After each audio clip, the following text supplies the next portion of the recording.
आपल्याला सगळ्यांना माहिती आहे की मी पहिल्यांदा तुमच्याशी बोललो त्यावेळी स्पष्टपणे सांगितलेलं होतं, आजपर्यंतच्या माझ्या गेल्या 35 वर्षाच्या राजकीय जीवनामध्ये मी कधी नियम सोडून कुठलं काम त्या ठिकाणी केलेलं नाही।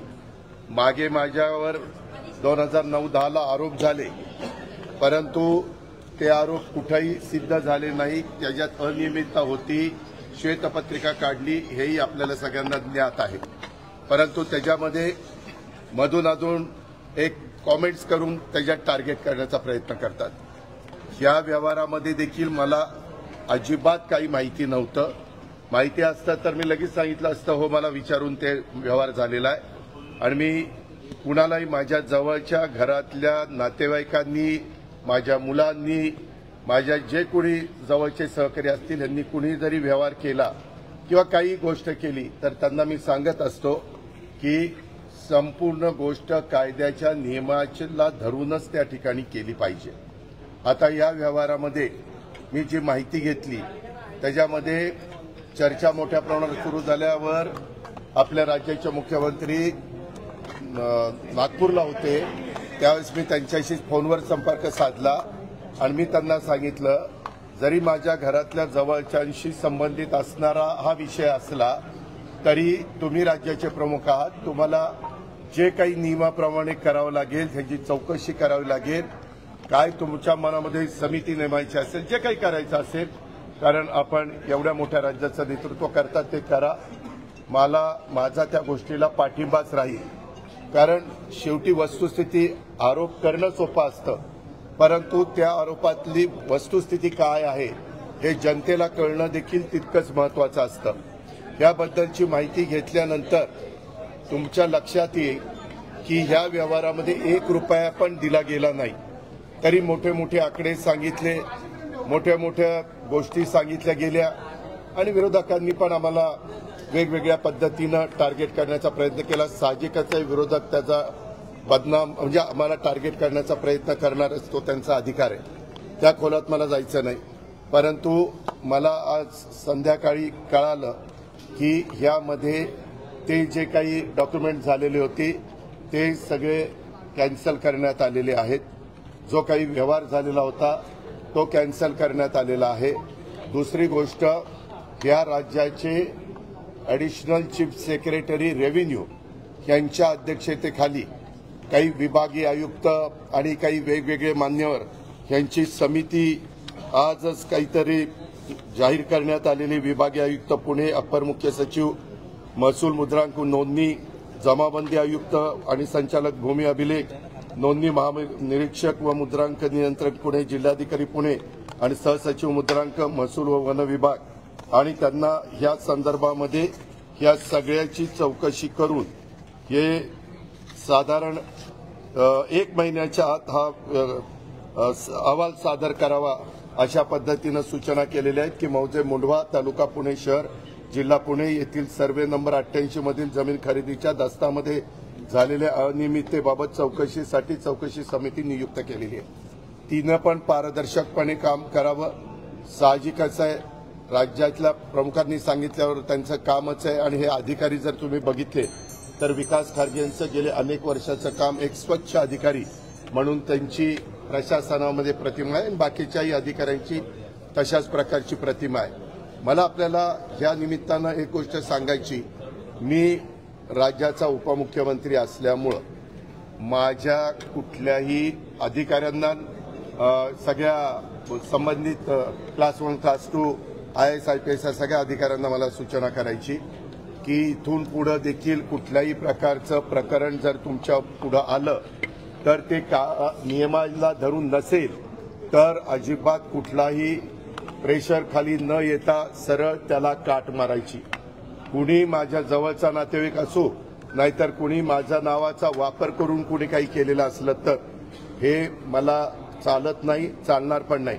पण एक गोष्ट झाली, हे 2 दिवस तुम्ही सगळ्या मीडियाने ह्या सगळ्या गोष्टी चालवल्या, कारण ती माहिती तुम्हाला मिळालेली होती। शेवटी मीडियाचं कामच आहे काय आहे ते तुमच्या लक्षात येईल ते दाखवणं, पण त्याच्यामध्ये अजून पण इतर वेगवेगळे बाबी आमच्या वेगवेगळ्या भागातनं, मला वाटतं बारामतीतनं पण काही असं झालंय तसं झालंय, माझं म्हणणं की ज्यांच्याकडं याबद्दलचे चुकीच्या गोष्टी झालेल्या असतील त्या सर्व बाबींची चौकशी संबंधित अधिकाऱ्यांनी करावी।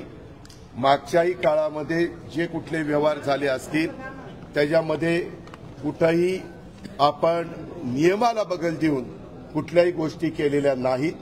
तो माझा स्वभाव नाही। मी अतिशय स्पष्टपणे या गोष्टी तुमच्या माध्यमातून राज्यातल्या जनतेलाही सांगू इच्छितो आणि गेले 2 दिवस ह्याच्याबद्दल जे काही बातम्या आल्या आणि त्याच्यातून माझ्याबद्दल गैरसमज झालेला असेल तर त्यांनाही ह्याबद्दल अतिशय स्पष्टपणे मी सांगू इच्छितो आणि ह्यामध्ये एकही पैशाचा व्यवहार झालेला नाही। आता तो का झाला नाही, व्यवहार झालेला नसताना कसं रजिस्ट्रेशन झालं, ते कुणी दिलं, हा सगळ्या तपासाचा भाग आहे आणि त्याच्यामुळं संबंधित हे 1 महिन्याच्या आत ह्याचा सगळा तपास करतील। ह्याच्यामध्ये FIR पण दाखल झालेले, त्याच्या संदर्भामध्ये मला कळलं 2 पोलीस स्टेशनला FIR दाखल झाल्या। अशा पद्धतीनं त्याच्यावर पोलिसांचं काम करणार, त्याच्यात पण कुणाला राजकीय हस्तक्षेप करण्याचं कारण नाही। पूर्णपणे पारदर्शकपणे ह्याची सगळ्याची चौकशी झाली पाहिजे आणि दूध का दूध पाणी का पाणी हे सगळं दादा तुम्हाला टार्गेट केलं जात आहे का? टार्गेटेड आहात का? तुम्हाला टार्गेट केलं जात आहे का? सातत्यानं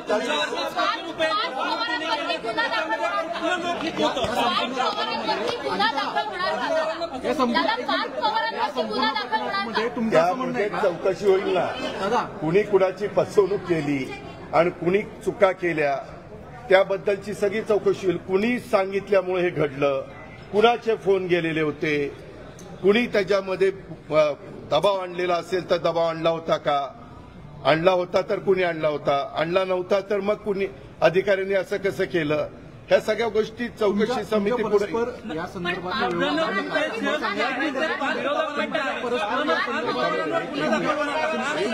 तुमच्या परस्पर या संदर्भातले व्यवहार पार्थ यांनी केले का असं तुम्हाला सांगायचं आहे का? याबद्दल नाही, मला हा व्यवहार झालेला माहिती नव्हता सागर, मी तुला स्पष्टपणे सांगतो। माहिती असता तर मी तुम्हाला आधीच सांगितलं असतं हो या व्यवहारात मला माहिती आहे। मी नाही रे बाबा, ज्यावेळेस कधी कुणी काही चर्चा करतं ते कुठल्याही व्यवहाराची असो, कुठलाही व्यवहार कुणी मला विचारलं तर मी सांगतो जे काही नियमाप्रमाणे असेल ते करा। नियमाच्या बाहेर जाऊन कुणी केलेलं मला त्या ठिकाणी चालणार नाही। मी आज दुपारी माझ्या ऑफिसच्या प्रत्येक अधिकारी जे आहेत त्यांनाही विचारलं की तुम्ही DCM ऑफिसमधून कुणाला फोन करून दबाव आणला का? कुणीही त्याचा दबाव आणलेला नाही। व्यवहार झाला असं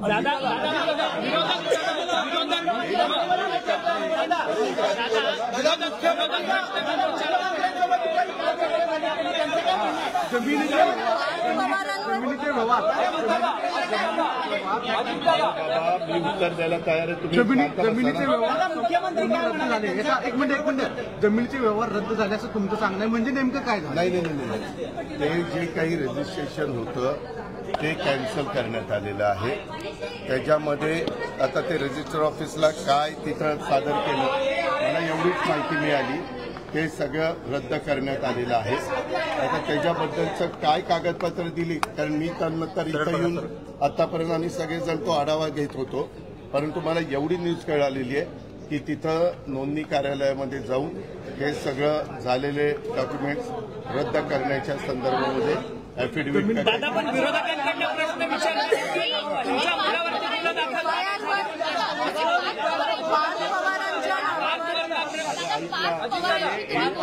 अरे बाबा, ही जमीन ही सरकारी जमीन आहे। सरकारी जमिनीचा व्यवहारच होऊ शकत नाही।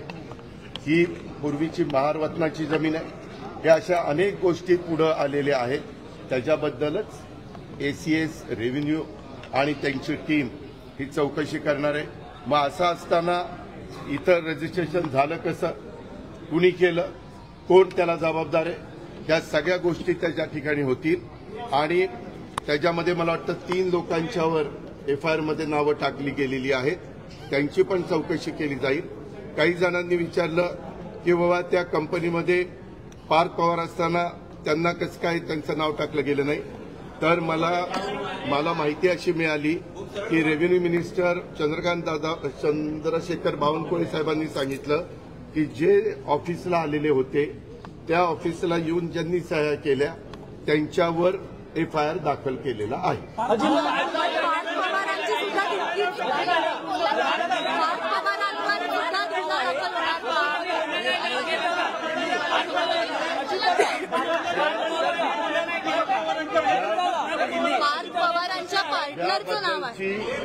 कुठली माहिती ही इत्थंभूत सगळी की काय आहे कसं आहे, कारण काही जणांनी त्या जमिनीचा 2005 ला का 6 ला काही पैसे देऊन व्यवहार केलेला होता. त्याच्या संदर्भामध्ये पार्थच्या कंपनीला किंवा पार्थ आणि त्याचा जो काही सहकारी आहे दिग्विजय पाटील त्यांना कुणालाही जास्त त्याच्यातली माहिती नव्हती असं त्यांच्या बोलण्यात आलेलं आहे. अर्थात ही सगळी आता चौकशी पूर्णपणे होईल. 1 महिन्यामध्ये हे सगळं पुढे येईल आणि ते पुढे आल्यानंतर त्याच्यातनं वस्तुस्थिती आपल्याला सगळ्यांना कळेल. नंबर 1 आणि नंबर 2 मी पुन्हा सांगतो, इथनं पुढे देखील आता एखादं प्रकरण निघालं की आणखीन काही ना काही कुणी ना कुणी नवीन प्रकरण काढतात. कुठली प्रकरणं असली तरी संबंधित अधिकाऱ्यांनी त्या प्रकरणाची रीतसर चौकशी करावी. की माझ्या कुठल्याही नातेवाईकांशी संबंधित असली तर अजिबात अधिकारी वर्गांनी घाबरण्याचं काही कारण नाही. आपल्याला पदापेक्षा कायदा श्रेष्ठ आहे. आपल्याला बाबासाहेब आंबेडकरांचं संविधान श्रेष्ठ आहे आणि त्याच्यावर त्याचाच आदर सगळ्या अधिकाऱ्यांनी आणि ऑफिसर लोकांनी केला पाहिजे हे मी स्पष्टपणे ह्या निमित्तानं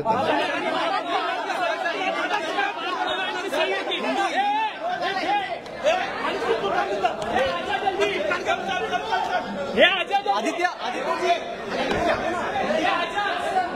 इसका गिर गया यार.